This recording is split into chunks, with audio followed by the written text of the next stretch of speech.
to Podcast Fans. Hey guys, I'm so excited to be back with you guys.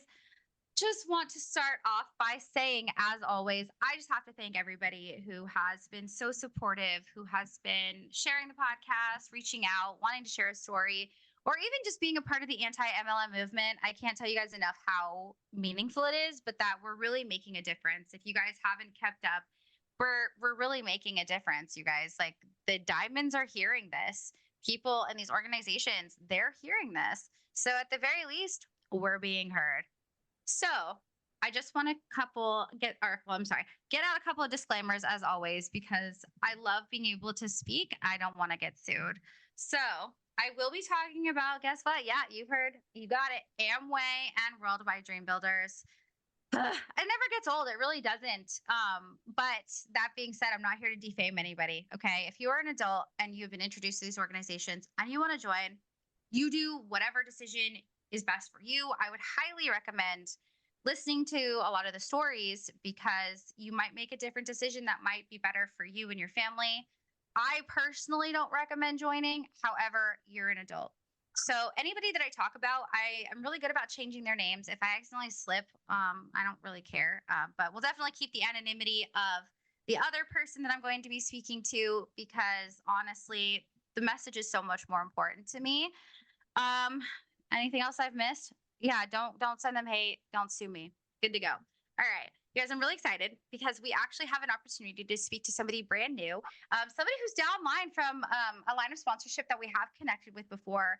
And once I tell you guys who is in this line of sponsorship, you guys are gonna be like, oh, no, I definitely remember talking about that. So I have with us, I have Kendall, and I just want to say that this is not her name. She is here totally anonymously. Welcome, Kendall. Thank you for being with us today. Well, thank you so much for having me. It's been so great getting to know you and just getting to connect on a really meaningful topic that I know has helped me and hopefully can help others as they, detox from this MLM community. Yes. Well, and thank you for reaching out. I love being able to share every story that we have an opportunity to. And you are in some way, shape, or form connected to the platinum who passed away, and her death was not just ignored but exploited. Yes, I was. So I did know her personally, not super well because I was actually downline from one of her platinums. So they were the ones who I would coach and mentor with. But I did know her well enough to have her phone number in my phone, and I would always seek her out at functions because she was a single girl. I was single, so I just always sought that perspective from someone relatable. And I had already left Worldwide by the time that she passed away, but just knowing the circumstances under which it happened is obviously tragic no matter who it is, but knowing that she was out building this business when it cost her her life, and then to see at the virtual service for her funeral, because I was there, that there was only one member of her upline who's supposed to be her ride or die, there for her in every situation. There was only one member who was there. I just remember not being surprised, but also just I couldn't control the feeling of shock that I had because it was like, really? Like, am I really seeing this right now? It was just very, very disheartening to see. It was appalling to learn that her family had to set up a GoFundMe when she had actually retired her mom only a year or two prior to her passing. So, you would think that in theory, she should have had that money. They shouldn't have needed to crowdsource, or am I saying that right? Yeah, Crowdsource. yeah, yeah. They shouldn't have needed to raise funds, or that her upline would have helped. And so I was very appalled to see this all play out. And then, like you said, Danny, to hear about, again, because I wasn't around for this, but hear about how her death was exploited after the fact. And I'm sure they all talked the world about her when none of them, except one person, was there to commemorate her. It brought to light everything about this organization that I had never wanted to believe was true, but unfortunately it's just a very, very sad situation. Yeah. Well, thank you for elaborating on that and kind of giving perspective. We did refer to her as Rachel. If Yeah. you know, you know, we just want to also, every time we talk about her, I send her family just so much love, support, and condolences because I don't know what their interactions were with Worldwide, if they ever had, if they knew a lot about it, if they knew what she was doing.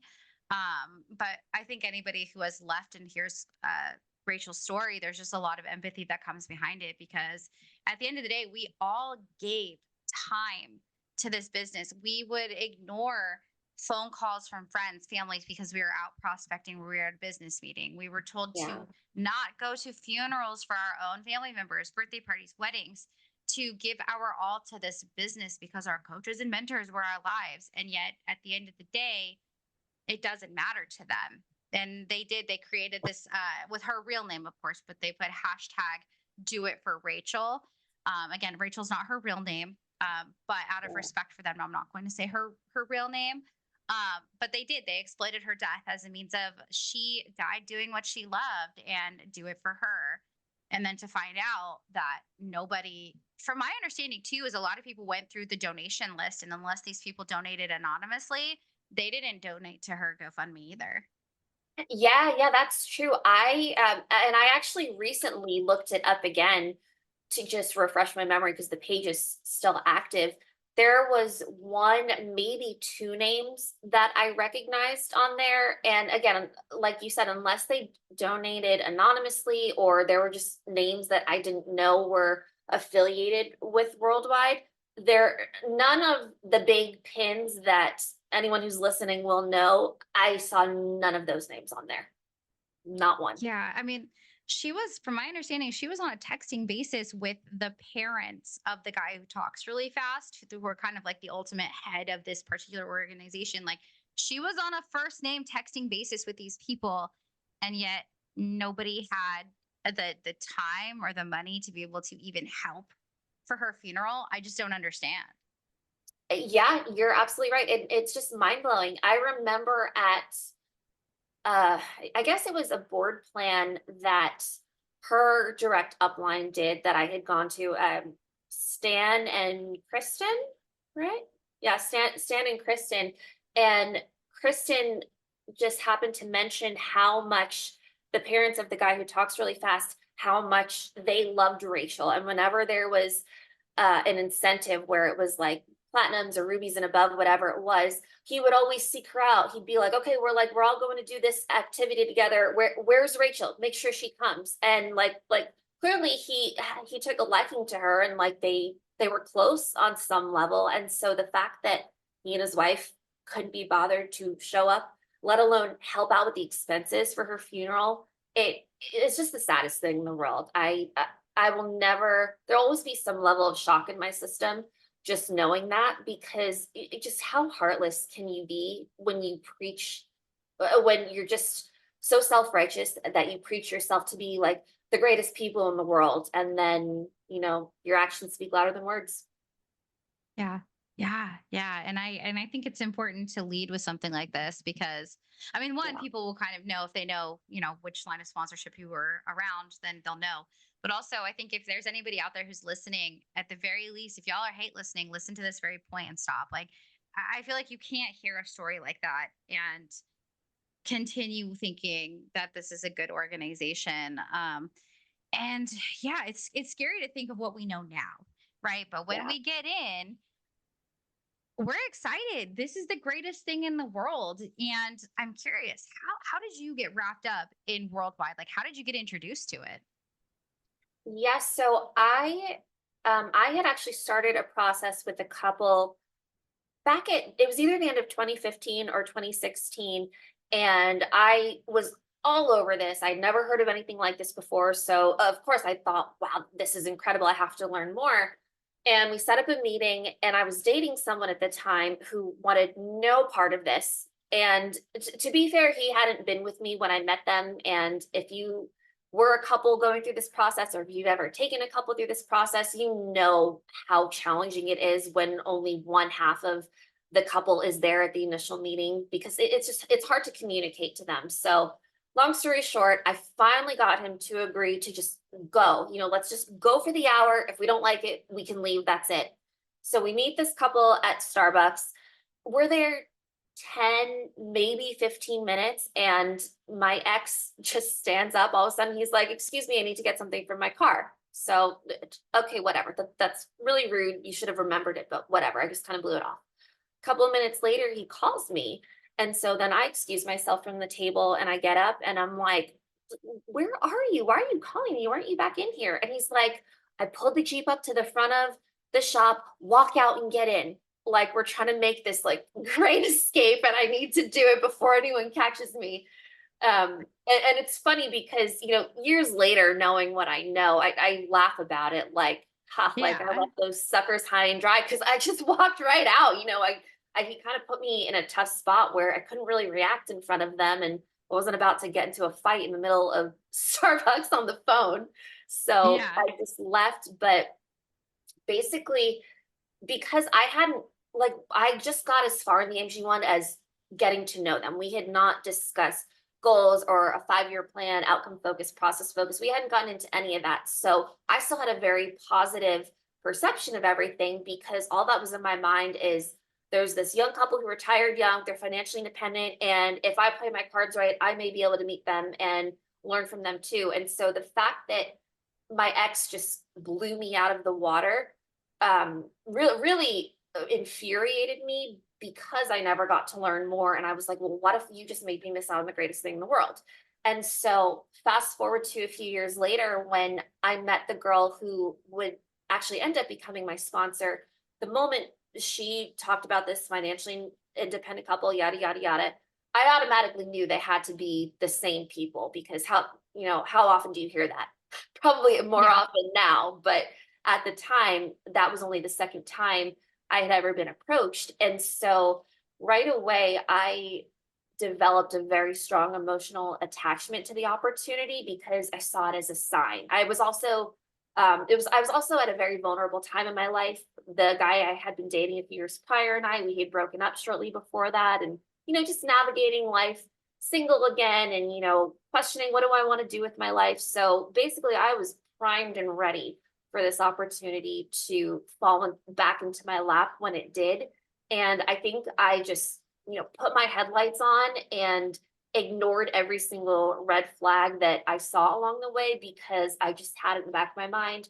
This came back into my life for a reason. This is my second chance. And I can be very, I don't know if idealistic is the word or gullible, but, basically when something seems just amazing out of this world. I want to believe it's true. And now, having grown up and matured a little bit, I've learned that, okay, I have to take a step back and, think logically and rationally about things before I dive in head first. But that was kind of the approach that I took at the time because frankly, I was just desperate for a change. And again, just the fact that this fell back into my lap and now I didn't have 200 pounds of dead weight holding me back. I just was like, okay, I'm going for it.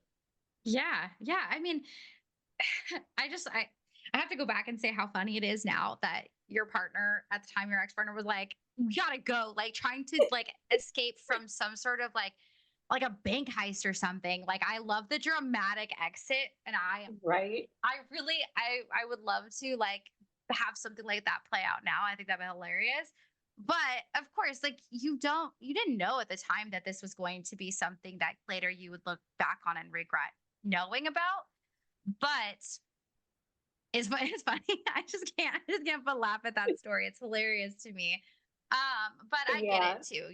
When you think of something and you kind of are already like you're dedicated to this thought, and then when it comes back around, it's like, why wouldn't you take the opportunity? They're talking to you in a way that, by all accounts doesn't sound sketchy. They know somebody, they know them personally. This is a friend of mine that I Right. know had left their job a handful of years ago, or they're going to leave in a handful of years. Like, there's somebody who they help other people. And if you don't know what we know now, and you are wanting something in your life, this sounds great. And I'm telling you guys, if you guys have Yeah. not been a part of an organization like this, and you think like, oh, how could you get wrapped up? You can. It's really, really simple. They just, if it hasn't happened to you, good, but it could. If they hit the right pinpoints that you have, they're absolutely going to get you involved.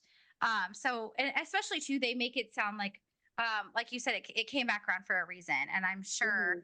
that other people have also mentioned that, like, they always say, oh, well, God let this happen. Like, it must Yeah. be, like, it's meant to be that you're meant to be here, because why else would somebody approach you twice?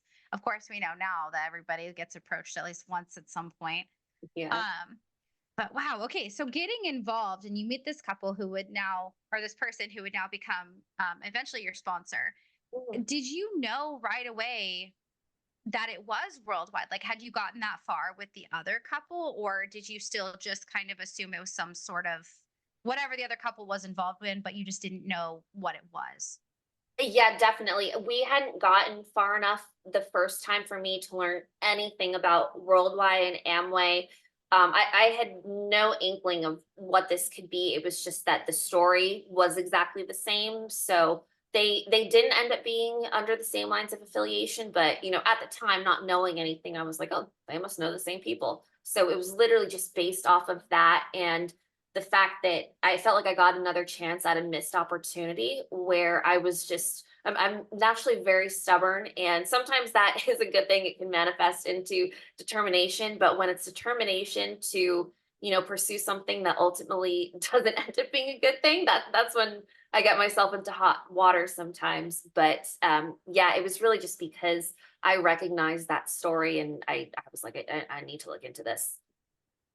I could relate, definitely. My dad Yeah. says that's like probably my biggest weakness, but it's also my greatest strength, is that, like, once I'm hell bent on doing something, I do it.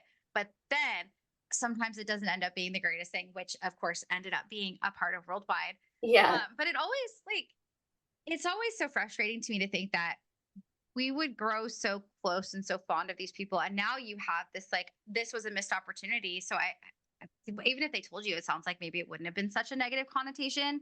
But how long did it take for you to find out, from the time you met them to when you would find out that it was Amway and Worldwide?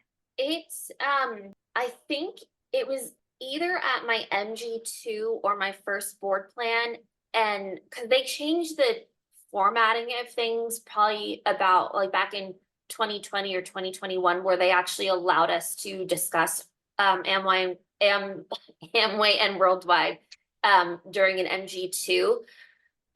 Because yeah, previously it was like, no, don't talk about that until board plan one. And so when I had been going through the process, I'm pretty sure it was still, we don't talk about that until board plan one. But again, my stubbornness coming through, I was just persistent in asking my sponsor. The first meeting I let slide, I was like, okay, I'll let it be. But the second meeting, it was kind of like, okay, don't waste my time. I'm willing to sit here and learn more, but you have to give me some breadcrumbs too. So I kind of forced her into telling me from what I remembered. So I think I went into board plan one, assuming again we did things in that order, knowing what it was.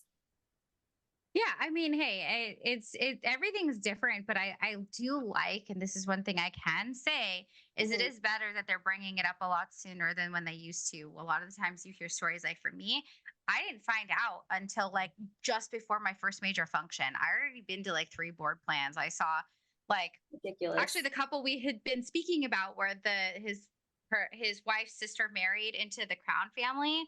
Yeah, yeah, I had already seen him speak. I saw the bald guy with his wife speak. Like, I seen the club owner speak. Like, I'd already seen these big names that are, I now know to be bigger names. right. But I had no idea. And so I am happy that they are being less, I don't know, they're still finding ways to be manipulative.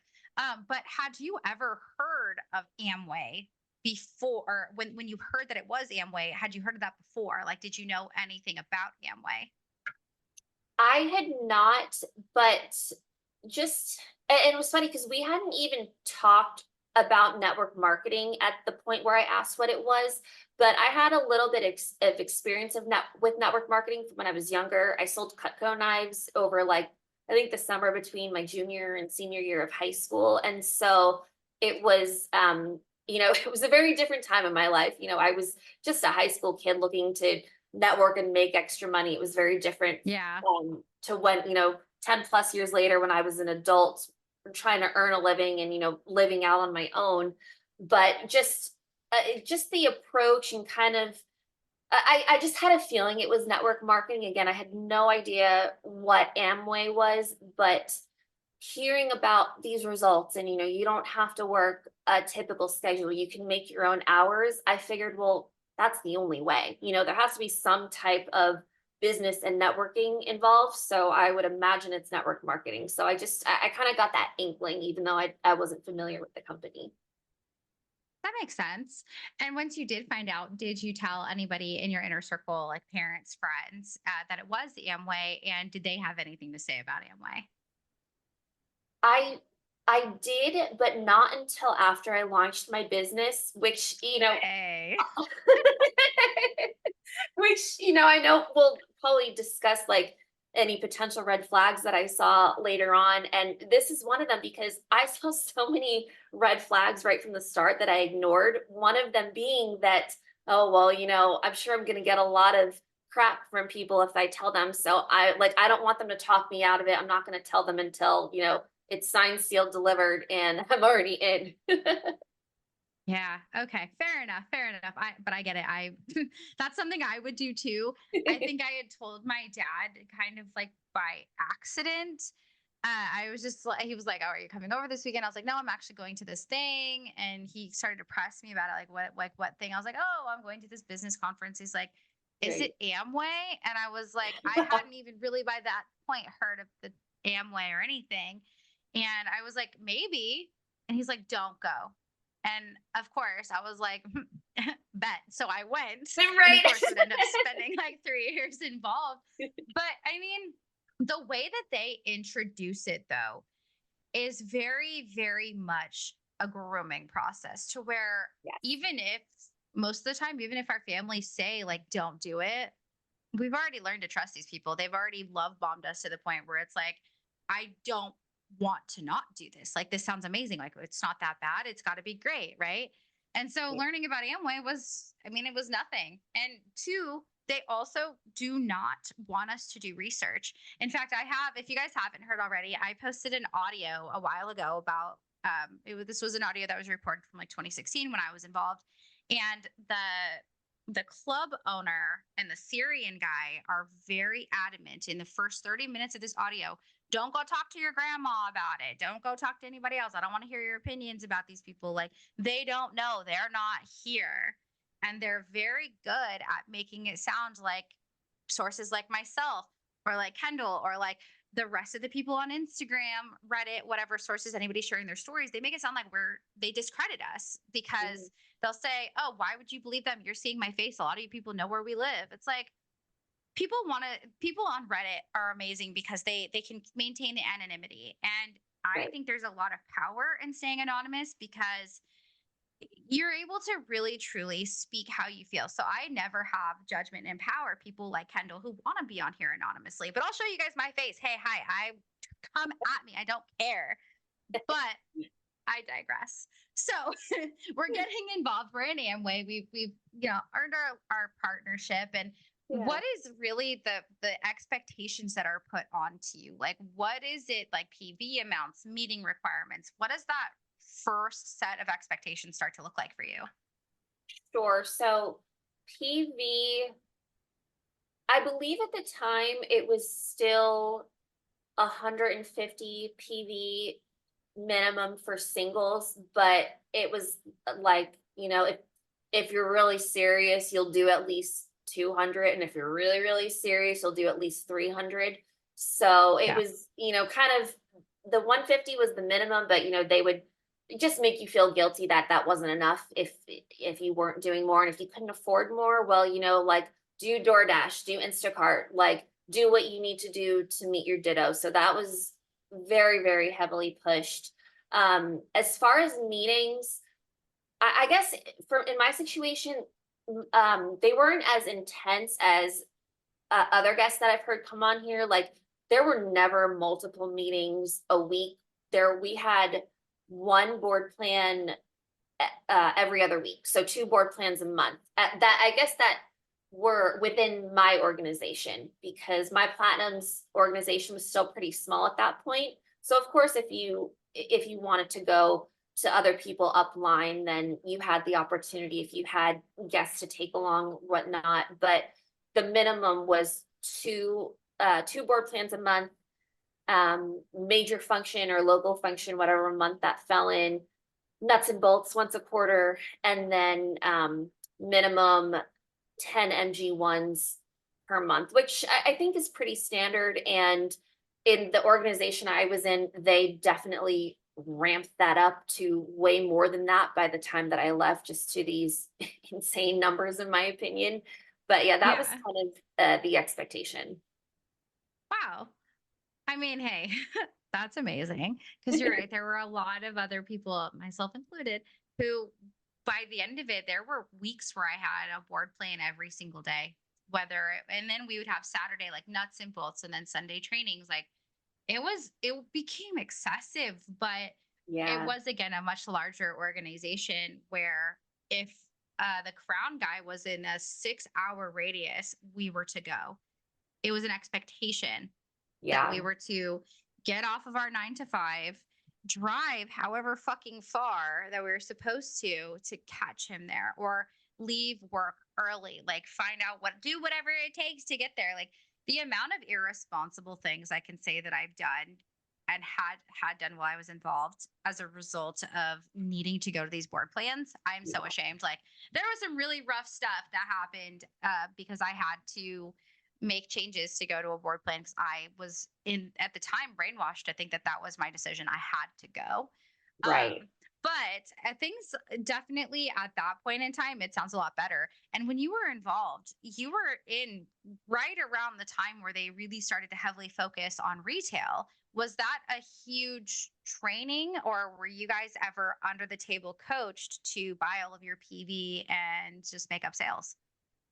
We it was kind of both. They really started focusing heavily on retail several months before it became like an official Amway policy, which I guess in a way kind of was a good thing because I think you needed to have like 70% customer sale volume every month of your total PV volume. And so they would have goals like, okay, we'll start out at 30% this month, 40%, 50%, and so on and so forth, so that you could meet intervals every month and then kind of work up to the 70%, which again, I think in theory is a good thing, but when you're talking 70% customer volume and you're expected to do like a zillion PV, that's a lot. And they would um they would definitely send out a lot of cates about tactics, and it's not that hard. There was a girl who used to work at Sephora. She was expected to sell $150 worth of makeup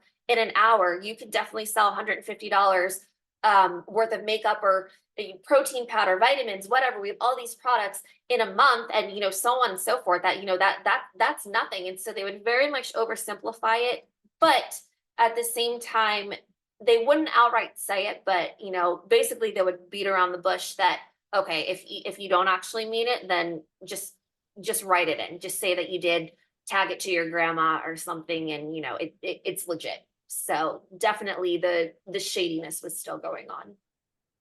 That's crazy. I love how they compare it to Sephora as if respectfully, I think artistry is shit, in my personal opinion. I hated it. It was trash. I don't like artistry, in my personal, humble opinion. And you're talking, of course, it's easy at Sephora to sell. You sell like two items and you've hit $200. Like nothing Exactly. there is, I mean, yes, it's the same for Amway products, but you're talking about a reputable place. People want to go to Sephora and buy those Exactly. products because They're there because they want to be. Yeah. yes, Yeah. I mean people seek out the products that they've heard their favorite influencers are using these products. Their friends are using these products. Nobody's going around like nobody's advertising artistry. They always used to say, oh, well, Miss America uses artistry. And honestly, that may or may not be true. I don't know, but I've never been able to really find a whole lot about that. If I'm being like 100, Yeah. but the heavy focus on retail just cracks me up because obviously Amway did something to try to crack down right on the wholesale buying club because that is against their terms of service. But Right. also, it's against their terms of service to um, sell this business on the, I don't want to say the promise of, but on the illusion of your lifestyle. You're not supposed to do that either. But they also endorse all of these tools businesses that they fucking know are doing this stuff. So Yep. what is it, Amway? What are we doing here? You can't afford to lose the tools businesses. We already know that. But it's crazy to me the expectations that are put on, and the sales aspect is so crazy. It's so crazy because I remember being in there, I was like, "This isn't sales. We don't do that. We're not salespeople." I got like the club Yep. owner be like, "I got fired from so many from selling cell phones at the peak of cell phone time in 2007. Like I'm bad at sales. If I was good at sales, I wouldn't be here or whatever." And then there was that quick shift in like 2019, 2020, where they had to start their quote focus on retail volume. Um, but I'm really happy to hear that the experience that you had was not as intense as some others. Not to discredit your experience, but it really goes to show that the organization really is different. So I'll give credit where credit is due. When you were involved at this period of time, what was your honeymoon phase like? Like I know everybody there involved, you're involved for a while. How long roughly was it? And what were the best times you had? Sure. Yeah, you're absolutely right. And I do want to acknowledge that even though I am here, clearly I am anti-worldwide. I do not support them any longer. I was very fortunate in my experience that the negative things I went through really pale in comparison to what I've heard some other people have gone through. I experienced some emotional gaslighting, but that's really the worst of it. I never experienced abuse, or I can't imagine having a board plan every night, like twice a month. I was like, oh my God, it's the same fucking thing. I'm gonna die. I'm gonna fall asleep. So I cannot imagine every night. I would not have been able to do that if that were part of the deal in my organization. So yes, but overall, a lot of my or I don't want to say a lot of my upline, my direct sponsor and my coaches and mentors were actually really decent people. And I don't know if, they just hadn't been in long enough to, you know, get to the level of brainwashing that other people were at, or what, but they actually really helped me grow and mature a lot as a person while I was there. So even though like I never really vibed with the work involved with this business and some other things, like I again, like you said, I will give credit where credit's due. I do acknowledge and appreciate them for that, and I'm grateful that I do have some positive takeaways from the experience. Yeah. But yes, to answer your question about the honeymoon phase, in a way, uh, okay, so it's gonna be a two-part answer. Sorry, I can go off on That's tangents, but I okay. promise it's important. You are good. Hey, it's okay. Me too. So you're all good. Yeah. So I would say like the biggest portion of my honeymoon phase was definitely my first 3 months in business, because everything starts over once a quarter, so that's how long it took Yeah. for me to see everything that's involved. And when everything's still new, even when it's a lot of work, you don't know what you don't know. And so I feel like even when I was at the function, like all day and all night, I didn't really enjoy it, but it wasn't terrible to me, because it's like, okay, I'm here bettering myself and bettering my future.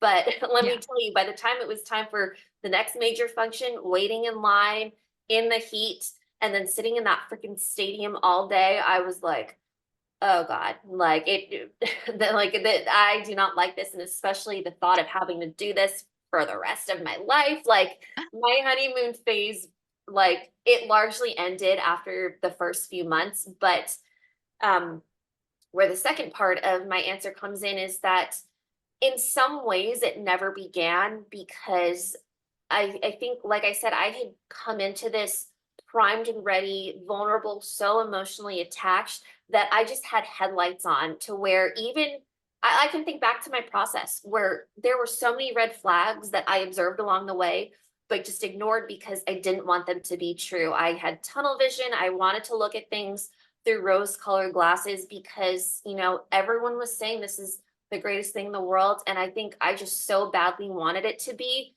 that anytime I would start to have doubts, I would just remind myself, no, like this came back into your life for a reason. You're going to see this through. It was almost kind of like the sunk cost fallacy, but with my emotions versus money. It was money Yeah. too. Don't get me wrong. I spent ungodly amounts of money on those stupid products and the apps and whatnot. But it was definitely the emotional investment, excuse me, that I think kept me in as long as it did, and would kind of reactivate my honeymoon phase where I'd be like, okay, like I'm just seeing things through a negative perspective. I just need to shake off that feeling. I'm bettering myself. I'm like, I'm gonna have an amazing future. What am I gonna do? Go back to a job after this? I just Yeah, yeah. I tried to put a positive spin on things, but that got harder and harder to do with time for sure, because at a certain point you can only live in denial for so long. And when I think I finally just reached a point where I couldn't deny any longer that there I can't find any more positives in this. All the red flags that I noticed along the way, they are true. The honeymoon phase was an illusion, and even though I gained some positive things, like overall, that I'm just not meant to be here. This is toxic. Yeah. So Oh, totally.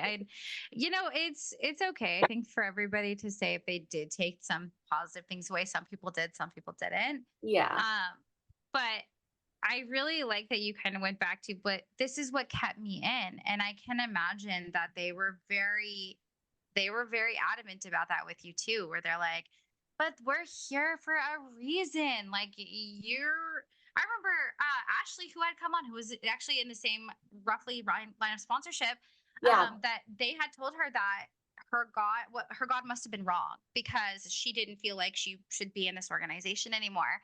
And that's where, they were weaponizing that against her. And similar, it sounds like to you, where you're like, it was one place, one time. Like it's not like, but if they make it sound like it's the manifesting and it's the universe or God or whatever telling you that you have to be here.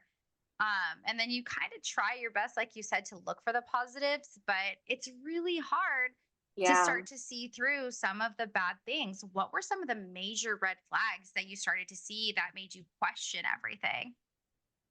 Yeah, I would say I think just the overarching thing that like was comprised of several things was just the fact that I I hate a lot of this from my family. Like I was so excited about it, but yet, like I said, I didn't want to talk to them about it until I had already launched, and I Yeah. felt like no one could talk me out of it. Just that shouldn't be the case. And just the fact that I was never good at communicating this opportunity to people, because I could never overcome the fact that this just sounds weird. Like I can say Yes. the verbiage in my sleep, but it just sounds weird. And so I think that kind of all just built up after a while. But also another one of the biggest red flags for me was just the fact that the whole like make aware whatever was a lie. We're told to say that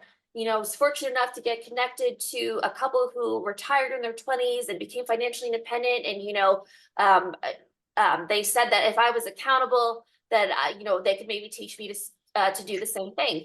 And sorry, I forgot part of it. It's been a minute. I can That's okay. remember it, It's but it's been a minute. okay. Oh yeah, the guy who talks really fast would always say they said they could teach me how to get home with my kids, be financially independent, stop sacrificing my life for a job. And I hung on to that for so long, and it took me a while to realize why I was so uncomfortable approaching people with that, because Yeah. what I had experienced, like you never take a break. Even if, yeah, like you're not at a full-time job anymore, this is a race that you never stop running.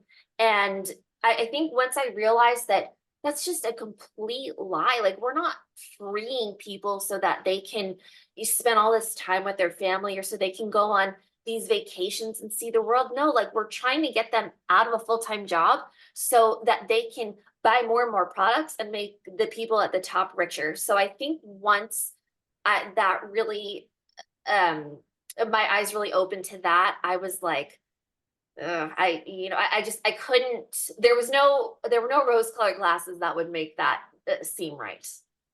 Yeah, yeah, and you're right. I mean, especially like you had said that you started to see that this is what you were going to do for the rest of your life, staying up all night, going to these stupid functions. Like Yeah. it doesn't ever change. You're right. You're absolutely right. And they make it sound like, oh, we're retired. No, they're not. They have to be flying around constantly doing the same damn thing. Otherwise, they're going to lose their business.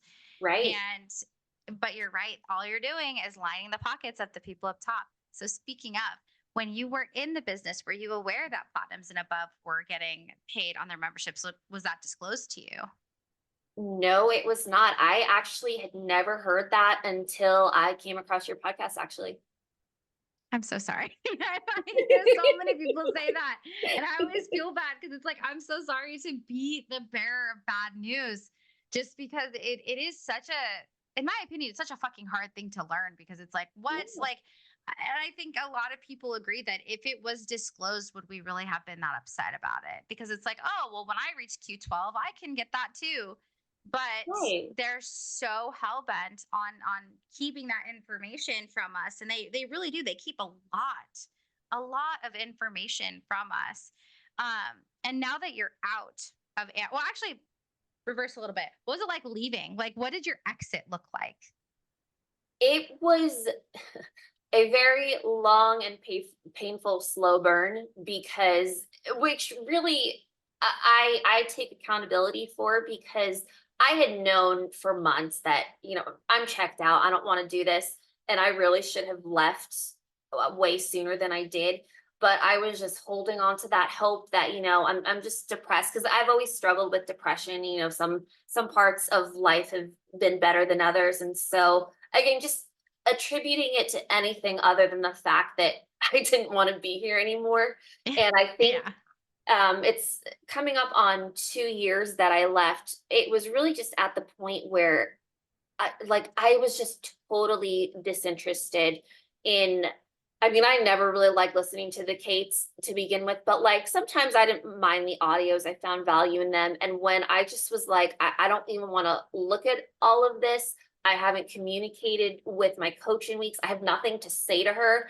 Because I struggled immensely with feelings of guilt and shame too. Yeah. Of, I feel like a failure, what am I going to do now? And so I think again, it was like a long, slow burn to where I finally left when I just felt like there's no going back from this now.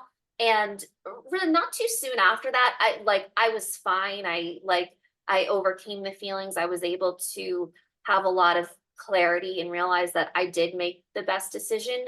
But yeah, it was hard at first because again, I felt like I had abandoned my future and I had become so hell bent on, I don't want to work a job. I'm not going to work a job again. That I was like, well, I'm working a job right now, but if I stay in worldwide, I'm hanging on to the hope that one day I won't have to. So it was just a bunch of stuff I convinced myself of. I hear you. God, I do. And I'm so like, it's so reminiscent of how I felt too. But I get why we stay though. The association and the guilt for leaving. Like it's like there's guilt for joining and then there's guilt for leaving. And then it's just a whole mourning process on all fronts. And I mean you build a relationship with these people and then it's almost heartbreaking when you start to realize that, oh God, they're not like I don't want to do this. Did Right. they keep in touch with you at all after you left? I Yes, to varying degrees. My sponsor and I actually still are in contact somewhat frequently. We don't live in the same state anymore, so I don't see her per se, but like we'll text every couple months. And she and her husband, they're both really great people. So that actually was a lasting friendship I developed. My mentors, there's no bad blood there because I was also having some health issues around the time that I left. And so they were actually pretty graceful with me when I told them I was leaving because they knew that like I just had other things on my mind that I needed to prioritize. So they checked up on me for a while and eventually it stopped. But in that case, I will chalk it up to, just distance. Sometimes that just happens with friendships. Friendships fade. Um, and again, there's no bad blood there. With the interesting thing with my sponsor, though, is that even though we're on good terms and we still talk somewhat frequently, I don't think she and her husband are still in Worldwide anymore, but she hasn't said it. It's more so just that whenever we talk, I can feel her being evasive. Like she doesn't mention our mentor. She doesn't say anything about Worldwide. And it's like, why would she not? She was the one person that I could speak to about everything. And Yeah. I don't place any blame on her. I think it just goes back to the brainwashing that they put us through of, when someone leaves, you're not allowed to talk about it. It's taboo, it's forbidden. And so I just feel like that she Yeah. probably has some feelings of maybe embarrassment or guilt for being the one to get me in. I don't want to speak for her, but just imagining how Sure. I felt like it was just interesting because I don't think they're in anymore, but it's never been outright told to me, and I think that's just unfortunate lasting effects of being in Worldwide and being told like Yeah. you can't talk about anything basically. Exactly. Yeah.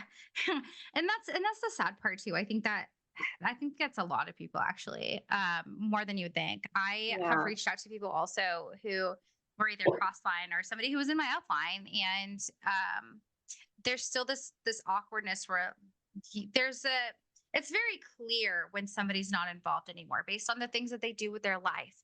Yeah. Because if somebody is going, like, let's say, hiking all the time, or they're going to multiple trips out of the state or the country, like, that person is very obviously not involved anymore, or at least checked the fuck out. They don't give a shit what their upline says. But then Right. there's still some folks who have a sense of loyalty to their upline, to where maybe they do keep in touch, maybe they don't, but there's still that, like, unspoken, we can't cross lines, so I can't tell you kind of a rule. So there are people where I am skeptical, where I'm like, oh, like, I want to know, are you in or are you not? But there's some people I'm afraid to ask. And then Right. a person that I did ask, they ghosted me. And it was my upline. The guy who was in my upline, he just totally ghosted. So I'm gonna assume he's probably still on good terms with everybody. But in my opinion, it's because he doesn't know what he doesn't know. I'm just gonna give him the benefit of the doubt there. And oddly enough, Right. he married a cross line, which is weird. Um, Right. Go figure. but yeah, but it sucks because it's something that I feel like we should all be able to comfortably talk about, but they do such a good job at keeping us quiet. And that is why Yeah. it is so important, in my opinion, to keep sharing stories and experiences and letting people know the realities of our situations. So now we get to talk about the good part. What has life been like after you've left? Life has been um I can relate to so many people who have already come on here, and that I don't feel like I have to orchestrate conversations with every single person I come across. I actually look forward to going out in public because again, I never liked prospecting. I was never really good at it, but I would make myself do it best I could because I want the results. I want to put the work effort in, but I hated every second of it. Like I would get up early because people are saying like they stayed out late, got up early, they met these people in the supermarket. And like, if I hadn't been there, I wouldn't have met them. Dude, I would fucking go. There'd be nobody. I'd be like, well, I'm glad I got up to stand here, like in the produce section, looking at the guy who's restocking. Like, um, so Yes. no, I enjoy Oh, going out now. I enjoy doing things like for fun without feelings of guilt anymore, or napping. That's I know a big one for a lot of people. Like I like to nap. I know a lot of people do, but if I needed to take even a 20-minute power nap, I'd be like, oh God, I need to get it together. Like I'm weak. And so not, just having grace with yes. myself, like I can actually enjoy my life now. Yes. Oh my God. I love that. God, napping was such a hard thing to get used to. And even still Yeah. to this day, sometimes I feel guilt. But if there's an opportunity where I can fucking sleep during the day after maybe a sleepless night, or even fuck it just because I want to, it's so nice. Like Yeah. having the opportunity to just live your life for yourself. Like, would you say that you have more freedom now than you could have ever imagined having being a part of Worldwide? I do because even before Worldwide, I had always struggled with allotting time for fun. That's just how I've always been because I've always been a little bit of a workaholic. Like if I'm not making money, what am I doing? And Yeah. I mean, I will say that I've always had a pretty good work ethic, but the flip side of that is again like no time, little to no time for fun. So my social life suffered for a very long time, and the rare occasions I did go out or did do something fun, I really wouldn't be able to be present because I'd be thinking about all this money that I'm spending, and like I don't want to be Yes. hungover tomorrow, like just all these things. And so now I feel like I do have freedom because I just let that all go. I feel like if I know I'm a hard worker and I'm supporting myself, my bills are paid. If I want to go out and have fun, then I'm going to, and I'm not going to let anybody make me feel bad about that. I'm not hurting anybody. Yes, exactly. Yes. Yeah. We don't constantly have to be hustling. Hustle culture is such a toxic concept. And it Yeah. sucks because once you get involved in it, it can be so hard to leave behind. I I'm right there with you where I like to be able to live my life and not feel the guilt that's being held above me by somebody else. And it's really even getting paid. And these people Right. weren't even really giving their genuine fucking time. It was always you get the accolades when you're doing well. And if you're not, they kind of forget you exist and give you the bare minimum. And in Right. my opinion, that is not worth living. In my opinion, like there's no way I could ever live like that ever again, giving all of my time to somebody who can put me on the back burner just like that. It's like an abusive relationship. It's you're constantly fighting for the good times that you had with these people and constantly trying to keep the honeymoon phase alive. It Right. fucking sucks. It does. It sucks. And I'm just so Yeah. glad that you have such a good life experience now after having been out. And if you could leave anybody with a lasting few words, a lasting impression, what would that be? I would say that um if you have either recently left Worldwide or any type of network marketing organization, or if you're in and you're thinking about leaving, trust your gut. Know that your instincts are right on, and don't feel bad. Even if you do, it's if only it were that easy to turn that emotion off. But even if you do, just stand your ground and leave because it'll suck in the moment. You'll probably experience some feelings of shame or guilt or failure, but that's not a reflection on you or anything that you did wrong. That's just the system, biting you a little bit. But if you just, it's kind of like detoxing from a bad breakup. If you just go through, that little period of suckiness, things are so much better on the other side, and you'll just gain so much more clarity and realize that things weren't as great as you maybe thought they were or that you wanted them to be.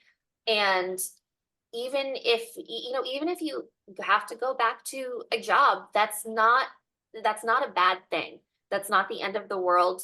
And you can still, I'm someone who was fortunate enough to have some good experiences in Worldwide. So if you have learned anything beneficial, then be grateful for that time and take what you've learned, apply it to other places, but just realize that it's okay if you're not using these skills in this arena, and that it doesn't have to be a match because your upline says it is, and that you're not putting your family first if you choose another path. That is, for me, that ate away at me for the longest time, but it's honestly the biggest line of bullshit. So just trust your gut if you're really thinking about leaving. Yes, thank you so much for saying that. Especially, oh my gosh, it is Yeah. true.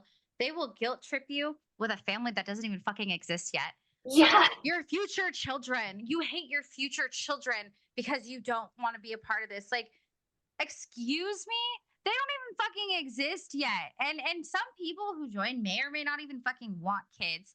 And this whole Right. idea that you have to like live this stereotypical nuclear heteronormative life that they're pushing onto people is, in my opinion, out fucking dated.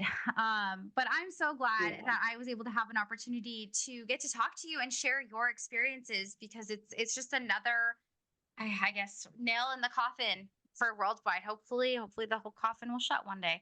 But it's another just a testament to how dangerous and how negative these associations can be, even if you have what seems like such a minor experience with them. It still does something for your life. It derailed your life from what, for about 2 years?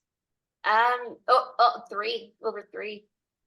3 years, yeah, same. So yeah, it derails Yeah. your life, and there's always that, like, oh man, what could I have done with my time? Like, if I Right. hadn't done this, what would it be like? So if you guys if you guys want to avoid years of struggle, please, in my humble opinion and my advice and the advice of most people I talk to, Mhm. I would heavily avoid these situations. But that being said, thank you so much again, Kendall. I appreciate your time. If you guys want to be like Kendall and come on and share your story, or if you want to talk about anything really that is trauma related, doesn't even have to be cult related, but if it is, hey, that's a bonus because we love that here. Please email me at DANI at exesandtpodcast.com. You can actually still DM me on Instagram at exesandt.podcast. You guys can catch me on Spotify, Apple Podcast, and everywhere podcasts are heard. So we'll catch you guys in the next episode. Thank you again, Kendall. Thank you so much. It was a pleasure coming on here. And again, I don't think my story is special or unique in any way. I just think it's hopefully another nail in the coffin for worldwide. And if it can help at least one person, then it was totally worth it. So thank you for having me.